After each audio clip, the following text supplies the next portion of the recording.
രണ്ടാം പിണറായി സർക്കാർ അധികാരത്തിലെത്തിയതു മുതൽ ഇടതുപക്ഷ മുന്നണിയിൽ സർക്കാരിനെതിരെ ഭിന്നിപ്പ് രൂക്ഷമായിരുന്നു. പരോക്ഷമായും പ്രത്യക്ഷമായും അത് പ്രകടമാണ്. പ്രത്യേകിച്ചും പ്രധാന മുന്നണിയായ CPIയിൽ നിന്നും സർക്കാരിനെതിരെ വിമർശനങ്ങൾ നിരന്തരം ഉയരാറുണ്ട്.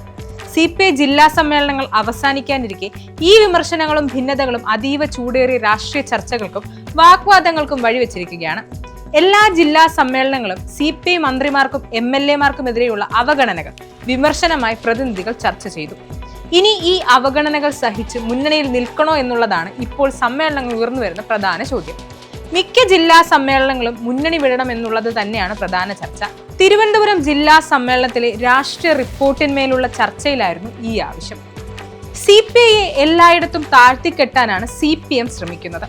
അവരാണ് വലിയ പാർട്ടി എന്നുള്ള നിലയിലാണ് CPMന്റെ ഇപ്പോഴത്തെ പ്രവർത്തനം. CPI മന്ത്രിമാർ ഭരിക്കുന്ന വകുപ്പുകളോട് തികഞ്ഞ അവഗണനയാണ് CPM കാണിക്കുന്നത്. ആവശ്യ സാധനങ്ങൾ എത്തിക്കുന്ന സപ്ലൈകോയ്ക്ക് പണം അനുവദിക്കാൻ ധനകാര്യ വകുപ്പ് തയ്യാറായിരുന്നില്ല എന്നും CPM ഭരിക്കുന്ന സഹകരണ വകുപ്പിന് കീഴിലുള്ള കൺസ്യൂമർ ഫെഡിന് വാരിക്കോരി സഹായങ്ങൾ ചെയ്യുന്നെന്നും പ്രതിനിധികൾ എടുത്തു കാണിച്ചു. രണ്ടാം പിണറായി സർക്കാരിന് ഇടതുപക്ഷ സ്വഭാവം നഷ്ടപ്പെട്ടു. ഇടതുപക്ഷത്തിന് നിരക്കാത്ത രീതിയിലുള്ള തീരുമാനങ്ങളാണ് CPM കൈക്കൊള്ളുന്നതെന്നും സമ്മേളനം കുറ്റപ്പെടുത്തി. ഗവർണർക്കെതിരെയുള്ള വിഷയത്തിൽ സർക്കാരിനുള്ളത് ഇരട്ടത്താപ്പാണ്. ഗവർണറായുള്ള പ്രശ്നങ്ങൾ CPMന് ആത്മാർത്ഥതയില്ല എന്നും നിലപാടുകളിൽ വെള്ളം ചേർക്കുന്നത് പതിവാണെന്നും CPI സമ്മേളനം കുറ്റപ്പെടുത്തി. CPM ഭരിക്കുന്ന വകുപ്പുകളിൽ എല്ലാം വലിയ രീതിയിലുള്ള പിൻവാതിൽ നിയമനം നടക്കുന്നുണ്ടെന്നും വിമർശനമുയർന്നു. CPI മന്ത്രിമാർക്കെതിരെയും സമ്മേളനത്തിൽ ആരോപണ പ്രത്യാരോപണങ്ങൾ ഉണ്ടായി. തിരുവനന്തപുരം ജില്ലയിലെ CPIയെ കൈപ്പിടിയിലൊതുക്കിയ മന്ത്രി GR അനിലിനെതിരെയായിരുന്നു ഏറ്റവും അധികം വിമർശനമുയർന്നത്. വിലക്കയറ്റമടക്കമുള്ള വിഷയങ്ങൾ ചൂണ്ടിക്കാട്ടിയായിരുന്നു ഭക്ഷ്യ സിവിൽ സപ്ലൈസ് വകുപ്പ് കൈകാര്യം ചെയ്യുന്ന മന്ത്രിക്കെതിരെ വിമർശനമുയർന്നത്. വിലക്കയറ്റം പിടിച്ചു നിർത്തുന്നതിൽ മന്ത്രി തികഞ്ഞ പരാജയമെന്ന് സമ്മേളനം കുറ്റപ്പെടുത്തി.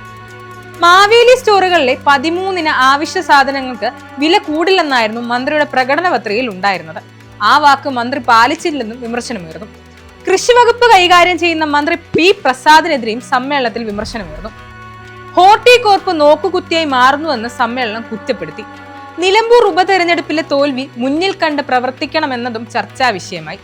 ജനവികാരത്തെ ഉൾക്കൊണ്ടുകൊണ്ട് പ്രവർത്തനങ്ങൾ ഏകീകരിക്കണമെന്നും സമ്മേളനത്തിൽ ചർച്ചയായി. 2026 നിയമസഭാ തെരഞ്ഞെടുപ്പ് മുന്നിൽ കണ്ടുകൊണ്ട് തോൽവികളിൽ നിന്ന് പാഠം ഉൾക്കൊണ്ടുകൊണ്ട് പ്രവർത്തിക്കാനും സമ്മേളനം തീരുമാനിച്ചു.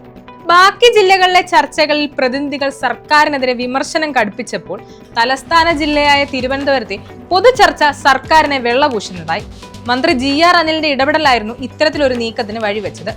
CPIയിലെ തന്നെ മന്ത്രിമാർക്കെതിരെയും വിമർശനം ശക്തമാകുമ്പോൾ മുന്നണി മാറ്റത്തിനുള്ള തീരുമാനം എങ്ങനെ പാർട്ടി എടുക്കുന്നത് ചോദ്യമായി തുടരുന്നു.